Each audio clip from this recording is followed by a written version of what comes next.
Pre-colonial period. A buklong or riddles is a traditional form of intellectual challenge. An example is Folk song is a form of lyric which expresses hope and aspiration, the people's lifestyle as well as their loves. an epic is based on oral revolving and supernatural event on Philippines. Example is Biag di Lamang. Life of Lamang is a pre-Hispanic epic poem of the Ilocano people of the Philippines. A passion is a long narrative poem about the passion of Christ, and that made that as the medium communication of the Espanyol. Ibadan is about an eponymous magical bird, and the tense is unsophisticated because the way of the tense is colorful. Limitangere and El Filibusterismo are example of political essays because this novel talk about the news and events of the government of the Philippines. The different story in the novel symbolizes the type of government the Philippines have that time.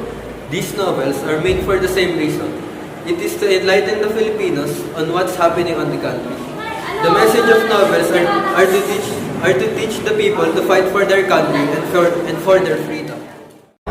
The literary piece Kalayaan is a revolutionary literature because it is a written paper that is directly attacking the government. Kalayaan is a newspaper that is printed over 2,000 pieces. These are used to address the American period had one colonial mission as one of the tutelage and preparing Philippines for eventual independence.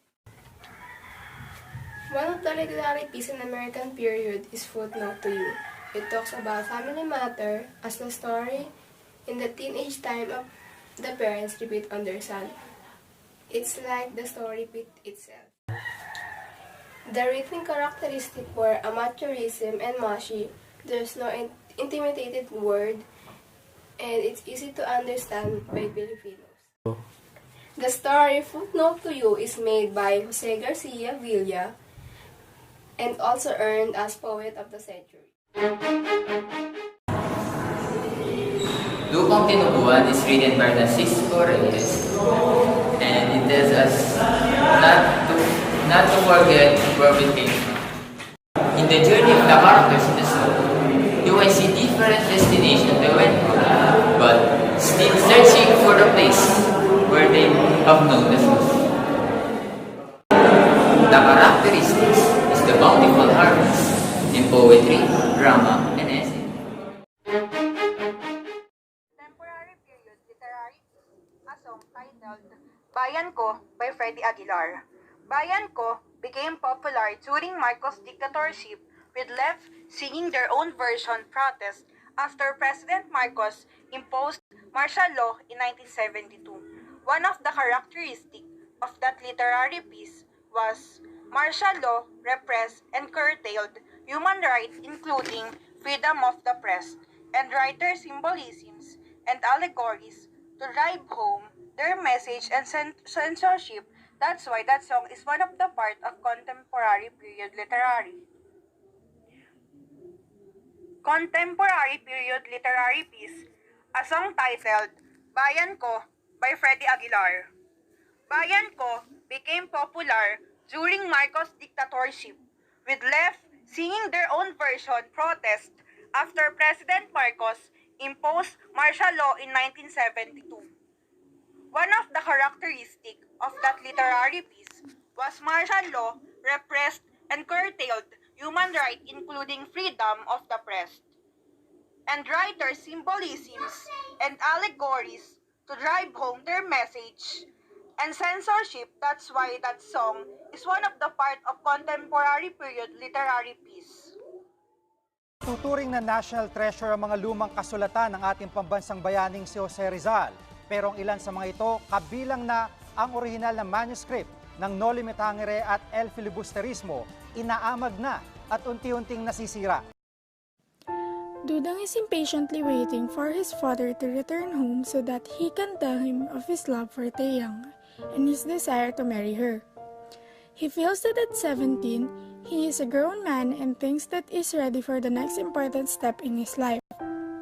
When he tells his father that he has asked Taeyang to marry him and wants his blessing, there's a long and cruel silence.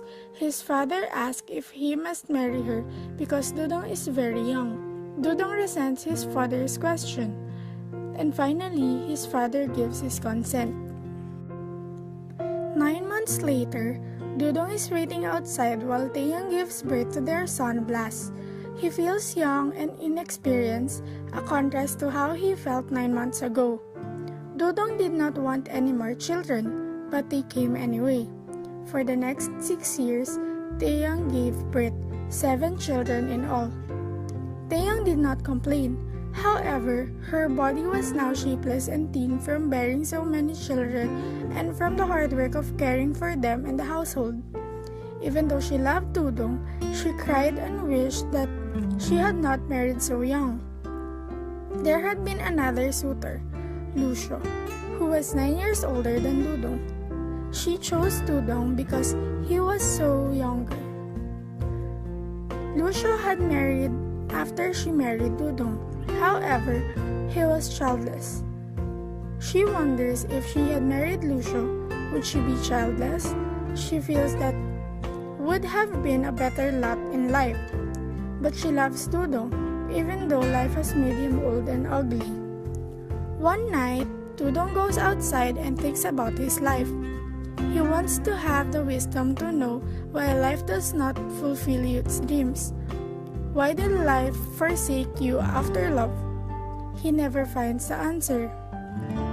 When Blas turns 18, he comes home and tells Dudong that he wants to marry Tena. Dudong at this time is only 36 years old, but he is portrayed as much older man. Dudong does not want Blas to marry so young. He asks the same question his father asked him. Does Blas have to marry Tena? He does not want him to make the same mistake he did. Blas also reacts with resentment. Dudong realizes that he is dealing with youth and love, and they will triumph over this situation. After that comes real life.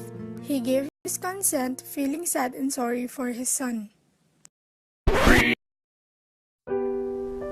Pasyon, isang matandang tradisyon kung saan binabasa ng paawit ang mga naging buhay, turo at pasakit ni Jesus. Ngunit sa paglipas ng panahon, tila paunti ang mga kabataang Ang bayan kong Pilipinas, lupain ng ginto't bulaklak, pag-ibig na sa kanyang palad, nag-alay